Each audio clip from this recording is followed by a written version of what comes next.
O tema hoje é cisto de Baker ou cisto poplíteo. Vamos falar bastante sobre essa alteração, sobre essa lesão, sobre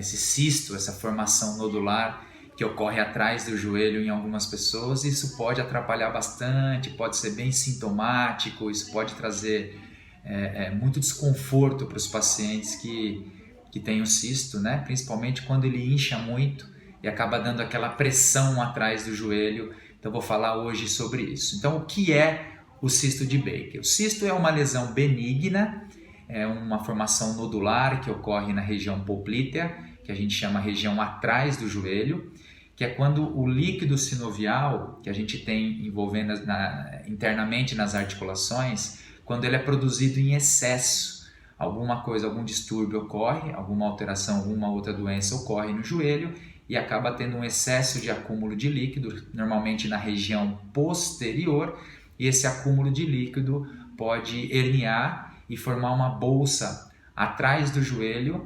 E em muitas pessoas isso é benigno, é assintomático, não tem dor, é normal, às vezes é um achado do exame, é um achado de imagem, mas que quando isso cresce, irrita, quando inflama, isso fica muito grande, forma uma massa atrás do joelho e pode comprimir algumas estruturas, e isso acaba gerando desconforto nesses casos, gerando dor.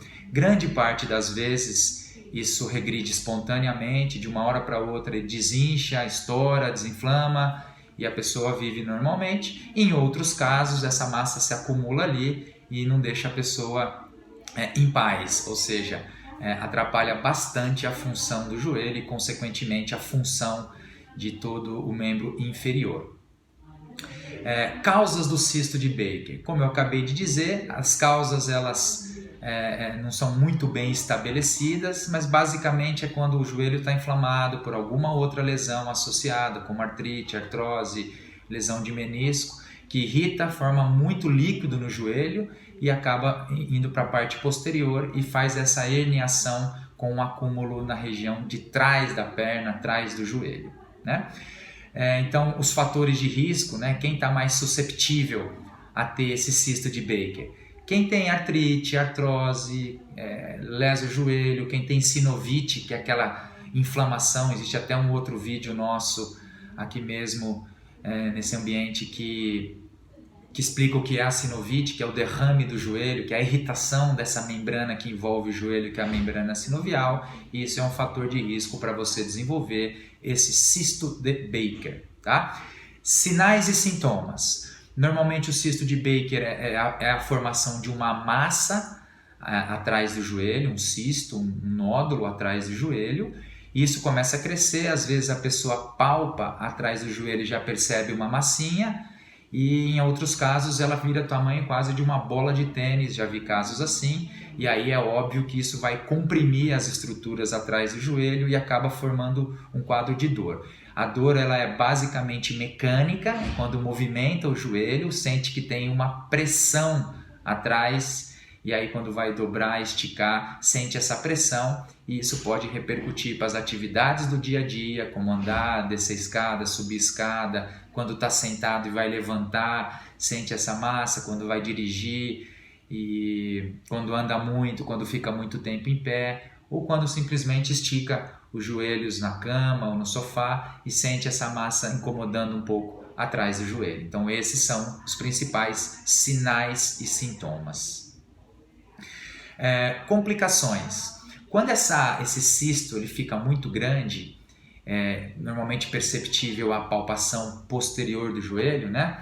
Então é como se tivesse a formação desse cisto bem aqui entre o gastrocnêmio, que é um músculo da perna, e o semitendíneo, o semimembranáceo, que são músculos atrás do joelho. Essa massa, essa herniação fica normalmente entre o tendão desses músculos. E aí isso pode, óbvio, comprimir até mesmo raiz nervosa, o nervo que tem atrás do joelho, e isso gera uma dor raro, mas em alguns casos irradiando até para a perna toda, ou até mesmo comprimindo um feixe vascular, que aí pode até confundir em alguns casos com trombose venosa profunda, porque pode ter um inchaço grande e a pessoa fica até assustada. Esse é um exame que normalmente lá no pronto-socorro ou clínico vai pedir para constatar que não é realmente trombose venosa profunda, que é simplesmente um cisto que cresceu e acabou comprimindo o feixe vascular aí atrás do joelho. Diagnóstico.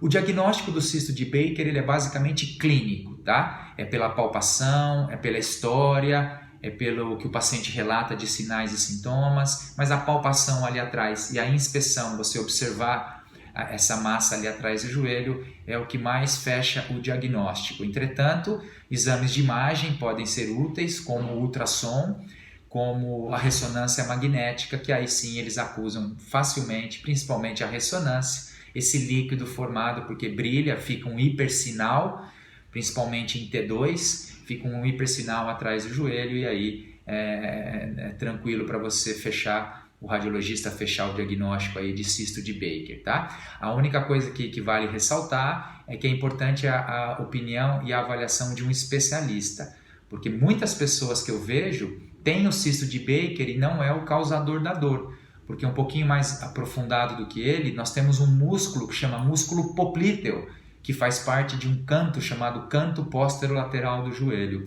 É muito comum também você ter dor, a palpação do músculo poplíteo. Normalmente são pessoas que têm fraqueza muscular e esse músculo fica sobrecarregado. Quando você tem aquele joelho valgo, ele acaba sobrecarregando o músculo poplíteo, isso gera dor atrás do joelho. A pessoa vai fazer um exame, às vezes constata aí um cisto pequeno de Baker e a pessoa fica, não, tem um cisto de Baker, mas às vezes ele é benigno, ele não está causando dor, a dor está vindo do músculo poplíteo. Aí uma avaliação mais aprofundada se faz necessário para realmente saber a origem da dor, se é do cisto ou não, ou se é simplesmente de uma fadiga do músculo poplíteo atrás do joelho. O tratamento. O tratamento do cisto de Baker pode ser medicamentoso, apesar de ser bem relativo o efeito. O tratamento pode ser até um pouco mais invasivo, como infiltrações de anti-inflamatórios. O tratamento pode ser, em casos extremos, muito raros, cirurgia para retirada desse cisto. Então, a via de regra, o tratamento aí é fisioterapia, é o tratamento conservador, e a fisioterapia atuaria aí nesses casos por meio de drenagem linfática, você tentar drenar um pouco esse cisto de todo o membro, mas também a drenagem local da região poplítea, tentando drenar isso um pouco para os linfonodos poplíteos, ou tentar jogar um pouco de acúmulo de líquido lá para os linfonodos inguinais, associando a elevação do membro. Fisioterapia também pode atuar com alguns recursos de eletrotermofototerapia, alguns recursos físicos, mas ali é uma área que tem que fazer com um terapeuta muito experiente, porque ali passa artéria poplítea, passam raízes nervosas importantes, então alguns aparelhos eu não usaria, como ultrassom, nada que possa ter um efeito secundário na artéria, no feixe vasculo nervoso posterior do joelho. Talvez um laser, mas também tem que saber exatamente o ponto do cisto para não correr o risco de aplicar em estruturas que você não quer. Bolsa de água quente, gelo, também atrás do joelho é uma região complicada para fazer o gelo, né? Também pensando nesse feixe vasculo nervoso, se for essa uma opção terapêutica, tem que observar bem se não começa a ter isquemia, cianose, se não fica sensível, formigando a região distal dos pés principalmente, aí tem que interromper na hora a técnica, interromper a aplicação. Saindo dessa fase aguda, com muita terapia manual, aí você tem que entrar com uma sequência de exercícios, não só exercícios para fortalecer o músculo poplíteo atrás do joelho, mas também fortalecer os isquiotibiais, que é a musculatura posterior da coxa, fortalecer os glúteos médio, máximo, os músculos do quadril para evitar o padrão em valgo, que é uma coisa que estressa o músculo poplíteo. Então essas são as principais ferramentas aí em termos de tratamento. Outra coisa importante é você, em termos aí de prevenção, né? É sempre atividade física, é sempre você manter uma boa função dos músculos da coxa, da perna, porque isso vai estabilizar o teu joelho e evitar a sobrecarga para não irritar o joelho e, consequentemente, não gerar a formação desse cisto. Para mais informações ou para manter um contato conosco, seguem aqui algumas informações e segue também o nosso link.